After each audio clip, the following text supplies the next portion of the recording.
All right, this is Brian Murphy along with Ben Gessling here at Winter Park, heading into Week 15, Vikings' 14th game of the season. Sort of a surprising, pivotal game now against the St. Louis Rams. Vikings 7-6, Rams 6-1. Winner stays relevant in the playoff race. Loser probably out of it in the NFC right now. And for the Vikings to be sort of where they're at right now, surprising to a degree, but also an opportunity for them to maybe, not only just stay relevant, but build some confidence going into next season if they can at least, keep playing well, keep playing meaningful games in December. It could make a difference for a young roster as well. Yeah, and I think it means a lot for the organization in general. You talk about Leslie Frazier, a guy that I think everybody kind of wanted to see from him this year where it went in kind of year two of a full, kind of program under him.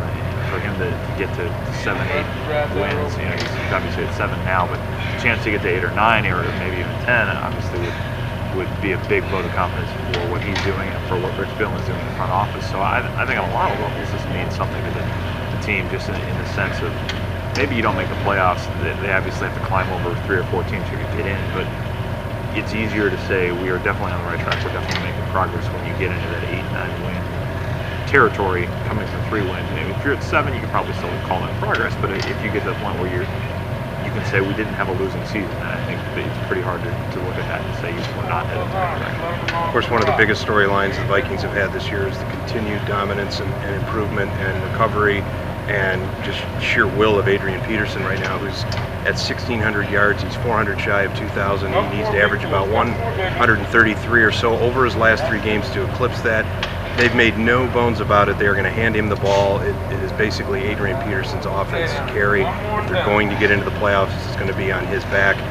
I think he's recognizing right now the position he's in, the chance to make history. I think he's contemplating sort of the numbers. He obviously wants to get back into the playoffs, but I think he recognizes this is a special place for him right now. And he had some interesting things to say about those milestones today. Yeah, I thought the most interesting thing he was talking about, I'm at 1,600 yards now, and he said, I've got 500 to go, 500 or so, and obviously if you do the math on that, 500 doesn't get you to 2,000, 505 gets you to Eric Dickerson, and I think that's the thing that's on his mind more than anything else. He wants it all, and he's not a guy that is shying away from knowing that there's going to be 8, 9 guys in the box keying on him every time. He hasn't shied away from any of this in this whole process, and I think the sheer force of his will, I think, is a big part of this. He talked a little bit today.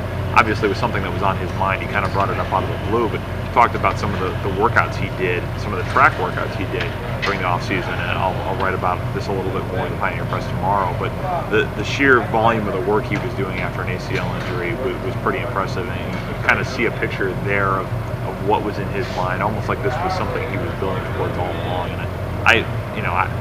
the way he's been going and the way he's been going after this, I wouldn't rule anything out at this point. He has to obviously average 133, like you said, to get to 2,000, and it has to be somewhere more like 166 or so to break Eric Dickerson's record. But he's been at, I think, 165 in the last 5 games here, so not a guy that you bet against very often.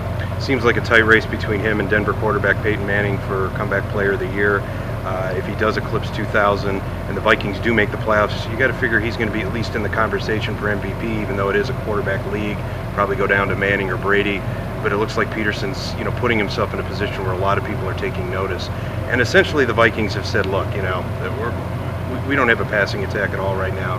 Christian Ponder, take care of the football, hand it to number 28, and essentially get out of the way. I don't see a lot of change with that. I think they're just going to ride it out the last 3 games. What's that going to mean for Ponder's development? Well, I think it means a couple things. Leslie Frazier talked about this a little bit yesterday, saying that you're kind of in a position now where you're judging him on some littler things. When he gets to the line of scrimmage, can he read the defense and check out of bad plays?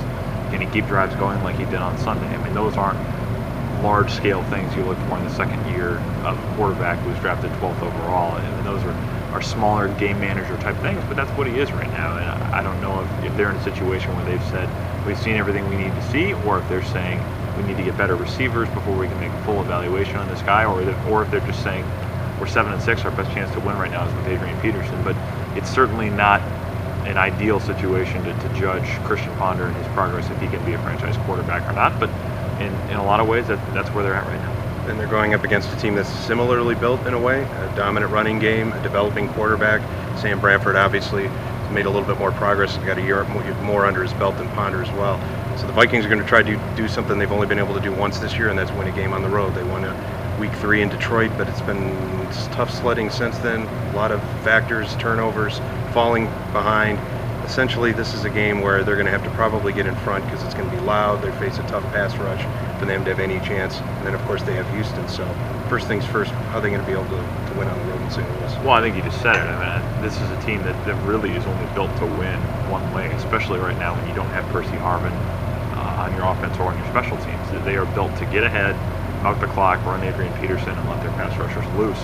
And if you do that, you can take the crowd out of the game. It's going to be a similar situation next week in Houston, another team with a loud dome and a good pass rush with J.J. Watt. So you kind of have a team right now that's set up to win in one fashion, and that's really about it. I mean, obviously, a lot of times in this league, you see teams that can win in multiple ways. They can come from behind, they can play with a lead.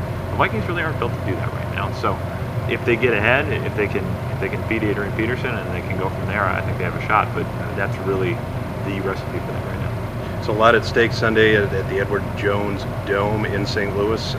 So Vikings will either be relevant for another week or probably falling out of the conversation, and we'll see where Peterson's at on his pursuit of 2000 next week. So for Ben Gessling, Brian Murphy, see you next week.